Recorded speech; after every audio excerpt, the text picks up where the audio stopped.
లేపాక్షి ఆలయం గురించి మీరు వినే ఉంటారు, కానీ ఆ ఆలయంకి ఉన్న ప్రత్యేకత మీకు తెలిసి ఉండదు. ఈ ఆలయంలో ఓ ప్రత్యేకత ఉంది. అదేంటి అనుకుంటున్నారా?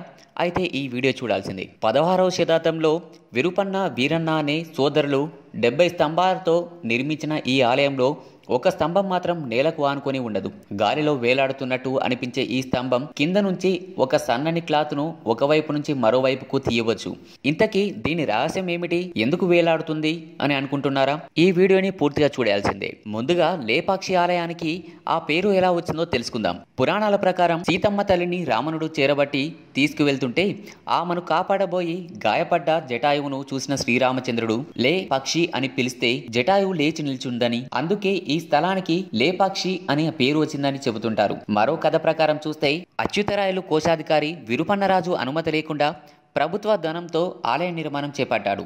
నిర్మాణం చాలా వరకు పూర్తయి కళ్యాణ మంటపం నిర్మాణం జరుగుతున్న సమయంలో రాజుగారికి ఈ విషయాన్ని విరుపన్న ప్రత్యేకలు చేరవేశారు. దీంతో విరుపన్న ముందుగానే రాజు విధించబోయే శిక్షను తనకు తానుగా విధించుకొని 2 కళ్ళను తీసివేసి కళ్యాణ మంటపం దక్షిణ వైపున ఉండే గోడకి విసిరి కొట్టాడట. అలా కళ్ళు విసిరకొట్టిన ఆనవాళ్లుగా అక్కడి గోడపై నుండి ఎర్రటి గుర్తులను స్థానికులు చెబుతుంటారు కూడా. అలా లోప అక్షి అనగా కళ్ళు లేని అనే పదాల ద్వారా ఏర్పడింది లేపాక్షి అని చెబుతుంటారు మరికొందరు. ఇక ఈ గుడిలో ఉన్న అన్ని స్తంభాలు కింద నేలకు ఆనుకొని ఉంటే ఒక స్తంభం మాత్రం కింద ఆధారం లేకుండా ఉంది. ఈ స్తంభం కింద సుమారు పావు అంగళం వేరే స్తంభం అడుగు భాగానికి కిందనున్న ఆధారానికి మధ్య ఖాళీ ఉంటుంది. ఇలా ఎందుకు అంటే ఏ కారణం చేతైనా మండపం కూలిపోయి పరిస్థితి వస్తే, అంటే భూకంపం లేదా ప్రకృతి వైపరీత్యాల వల్ల కలిగే ముప్పుకు స్తంభాలు స్థనభ్రంశం కలిగితే ఆ సమయంలో ఈ వేలాడే స్తంభం కిందకు అని ఏ ఒక్క స్తంభం పడిపోకుండా అన్ని స్తంభాలను కట్టడి చేస్తుందట.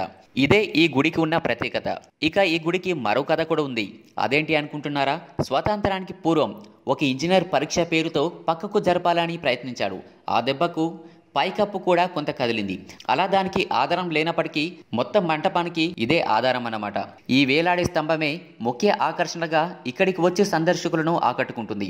ఇక్కడికి వచ్చిన వారు అందరూ ఆ అద్భుతాన్ని చూసి వారు కూడా వేలాడే స్తంభాన్ని పరీక్షిస్తుంటారు. ఈ వీడియో కనుక మీకు నచ్చినట్లయితే లైక్ చేయండి, షేర్ చేయండి. ఇలాగే మరిన్ని అప్డేట్స్ కోసం మా ఛానల్ని సబ్స్క్రైబ్ చేయడం మాత్రం మర్చిపోకండి.